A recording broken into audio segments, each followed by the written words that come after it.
Hello and welcome to the bite-sized section of the Marketing Buzzword Podcast.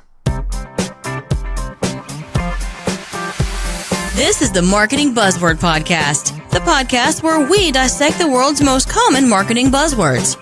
Hold on tight. We are about to fly around the beehive to see the latest buzzwords that stuck to the marketing bees.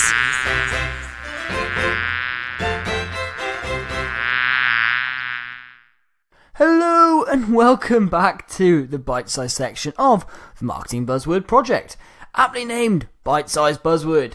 I'm Ben Roberts, and in these bite-sized snackable episodes, I'm going to help you dive deep into what a specific marketing buzzword actually means, help decide whether it is or isn't important for your business, and if it is, how you can incorporate that buzzword into your marketing strategy. This week, we're actually going to look at sort of two buzzwords, and we're going to look at how they do or don't work together, and actually in which context they work, and for what type of business. And we're going to be looking at chatbots versus live WebChats. And I think it's really important because they both really have distinct uses, and people are obsessed with chatbots, and they're amazing, they do rightly so. And other people are obsessed with live chats, and it's trying to look at the differences and the way that they can either work separately or together, because they're not something that can necessarily have to be seen as separate entities, but can be. So, in this episode, we're going to look at what is a chatbot and a live web chat, what situations or contexts are relevant for each, and actually how you choose one. We're going to look at some of the common errors that people often make when they're setting up a live chat or a chatbot, and then we're going to look at actually how you implement it. So, let's have a look at this. So, what is a chatbot? Well, a chatbot can come in two different forms. You can either have a set decision tree version, or you can have a learning chatbot, okay? Both of which are non-live, okay? They're machines. Essentially, they're algorithms behind the scenes that put the work in. Now, a decision tree one, they're both machine-powered and both automated, and have some limited conversational abilities, and that's where the difference between a decision tree chatbot is and a learning chatbot. So decision tree is really bot-led. So you open up your chat on Facebook, on a website or anything, and the chat already has some pre-selected options saying, what have you come here for? And then you have a couple of boxes. And then depending on which box you tick, you get taken down different routes. And there's all these different maps that go behind the scenes. And it's really regimented. It takes you down a certain path. Or you have a learning chatbot, which is when you, as a user, actually drive the questions. So you ask the question to the chatbot, and the chatbot tries to apply the most appropriate response to that. Two very distinct types of chatbots. And actually, it's really important that you clarify which type of chatbot you're looking at. Now, both have obviously some limited conversational abilities because they're not people, but they do have potential to progress. And actually, Facebook is really awesome for chatbots. They're doing some amazing different things, and they're a little bit different to ones that are based on the web, but Facebook actually can integrate with a lot of websites, and we'll go into that a little bit later. Now, a live web chat is different, and it's all human-powered, okay? It's real-time conversations, and you have opportunities to actually progress chats within that same medium. And that's one of the limitations, potentially, of a chatbot. A chatbot is a lot of it's kept within the chat, and you get sent off, and you have to communicate in another medium if you want to escalate up the chat. You actually want to call someone. With a live web chat, you can actually escalate through certain companies. You can actually escalate that up to have different types of conversations within the same medium, and that's quite a powerful thing. And you can actually link a lot of different live web chats with Facebook as well. So you can still have those human interactions on whichever medium you say whichever medium you want, and they can cross different channels. So you can have a chat that actually can be on the website and Facebook. Really powerful stuff. And it's really important to know the difference between the two. Now, how would you actually choose one then? And what situations and contexts are relevant for each? Now, chatbots are amazing, in my opinion, for smaller conversations. Things like FAQs or things that require simple answers, i.e. directing people there, allowing people to take a quick action on something, so i.e. asking a question, quick response, able to carry on with their conversation. Quick, sharp, in, out, big bash, bosh. Love that term. But that's the idea, is it's small, it doesn't necessarily require human interaction. It's something that we've done for years on FAQs, but they weren't very good, and you had to dive down deep. Now, actually, on a chatbot, it's basically bringing an FAQ right to surface, and that's what a lot of these decision tree chatbots actually do. Now, with Facebook, what's really cool is you can actually set up automated campaigns, which are far becoming like the new email, and you've seen some of these stats on like conversion rates through chatbots, and they're incredible, but they are essentially becoming the new email, i.e. sort of sharing blogs, and a lot of chatbots just really transactional based.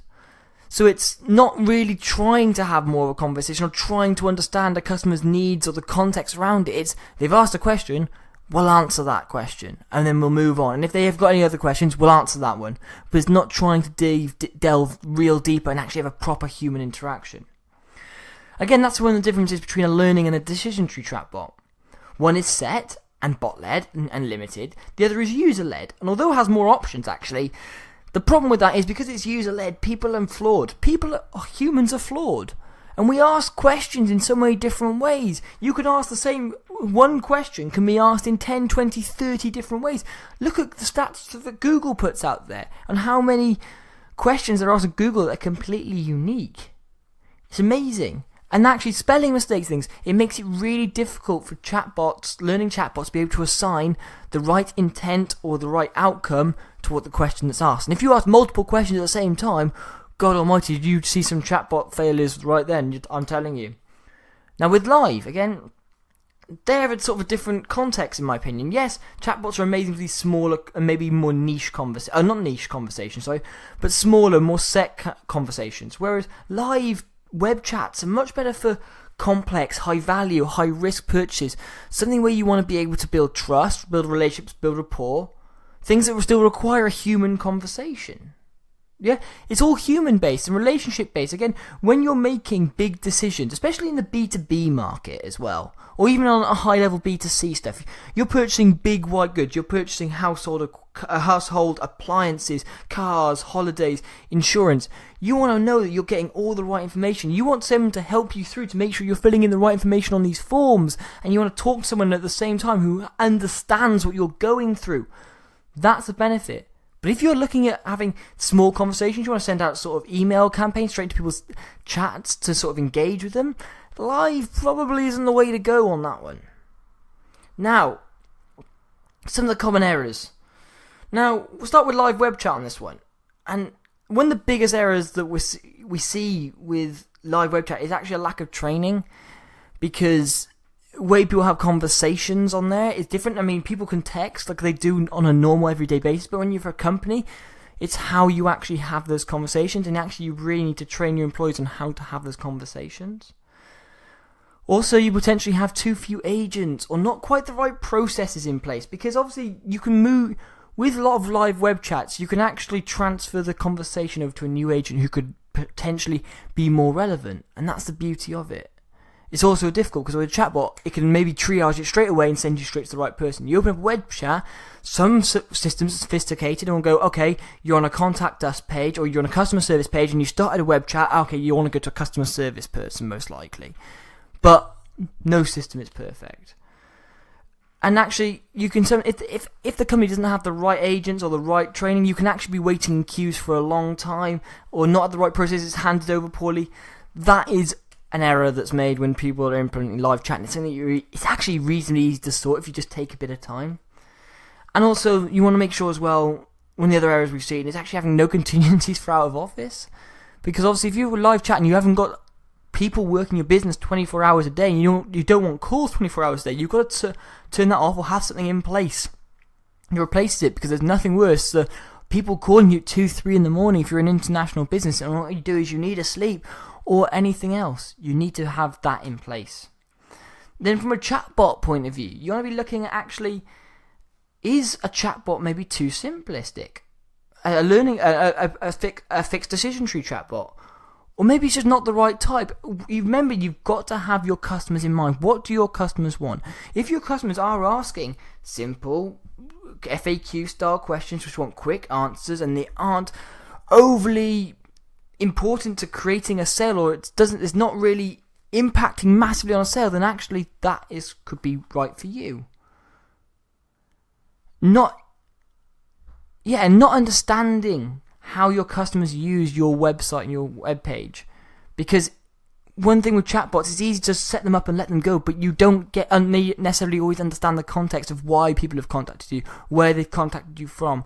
you've got to think about some of these analytics side of things. Because if people are just contacting you and they're asking the same questions, you go, well, we have a page for that, but why aren't people finding that page? Or maybe they're contacting you regularly from a certain page because you need to provide that information on a certain page and it's not there. You need to be thinking about these, and that's one of the common errors people make with chatbots. And then if you are going down the messenger route and you are starting to send people like an email style stuff through chatbots, it's not becoming spammy with it. Because you can see it now where direct mail was once where the spammers were, and then they moved over to email. And now you can see now with the abilities of chatbot, are we now going to be seeing chatbot as the new email and all the spammers are starting to do it? Don't be that spammer, because then you'll see your open rates, your click-through rates are going to go through the floor. Not saying don't do it, don't become spammy with lots of information that your customers don't necessarily want. Remember, put your customers at the heart of what you do. And finally, don't try and mimic humans too much. I've seen so many chatbot fails where they just try and be a human when it's like, it's not. And you try really hard to make it sound as human as possible, and then you ask a question and it goes, Mah. Yeah, literally sounds like that. And when you read it back in your head, it makes zero sense. Yeah, it doesn't have to sound overly human as long as you're adding the value to the customer that the customer wants, and that comes from research. Now, how do you actually implement this then?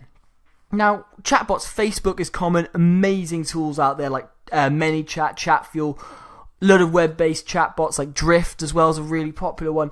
Really cool tools. They have so many features and functionality. You want to make sure you actually do inbuild some time for monitoring and building flows. Building flows does take a bit of time, and obviously you need to think about all the different aspects and the elements, because if you build a flow and it's not the way that people want it to go, then you're actually not making the best use of chatbot. You knock people off. They go, oh, they're not answering the question. They leave. They go to one of your competitors. And the other thing you want to do is you don't want to keep sending people to other mediums. So when you look at implementing your chatbot, as much as possible, you want to answer the question in that medium. You don't want to be saying, actually, go off and pick up the phone and give us a call. Or go to this page and then go to this page. As much as possible, answer their queries within that medium, because they've come to you in that medium. When they've come to you in that medium, they expect an answer in that medium. They don't expect to be sent off on a wild goose chase to find the answer elsewhere. If they come to you in that medium, do your darn best to answer them in that medium. Now then, bots are becoming better though, and they are allowing you to do more and more.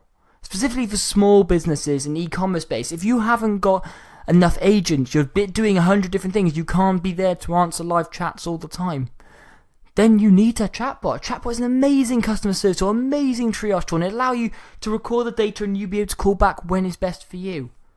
That is a great example and a great use case of when you should use a chatbot, especially if you're a small business. Now, on the other side then, the live web chats, they're actually reasonably easily implemented, and people don't understand. Like, some tools will literally do with just a couple of lines of code into your website. Yeah, the time comes in human training, and actually make sure you have the right agents in the right places and they're all up to date there. But what you can do is you can actually put pre-canned and pre-planned messages in there. So actually, if you are being asked certain similar questions, or you work for an insurance company or an insurance broker and you have to have predetermined answers to certain questions because of compliance issues. Because, for example, in the UK, the FCA is quite strict on these other things, and you need to have set responses. So why don't you think about that? And actually, you can do that from a live web chat. It's amazing. So if you've got those bigger purchases, people spending more time on your website, it's really important that you actually consider maybe a live web chat, or even both. Put them both together. Why not? It doesn't have to be necessarily automated power versus people power. You can put them together. You can use a chatbot to triage and a live web chat to take things to the next level and engage on that relationship side of things, remembering that people do business with people. Think about the customers, not you. What type of conversation and interaction do they want? That is literally what I'm going to leave you with on this. When you're looking at chatbots versus a live web chat, think about the customers. Are you offering the value that they want? Are you offering it in the quickest possible way, the most efficient way? Thank you so much again for listening. A little bit of a darker episode, a little bit more of a ranty one from me this week. But if you have enjoyed the podcast and you are enjoying what we're doing with the Marketing Buzzword Podcast and project, please do check out the website marketingbuzzword.com. I really appreciate it. And please let me know in the comments or send me a message on Twitter at Roberts_Ben_M if you are loving the show and want me to talk about any other buzzwords. Thank you very much for listening. I'll be back on Monday with another guest interview. Thank you. Goodbye.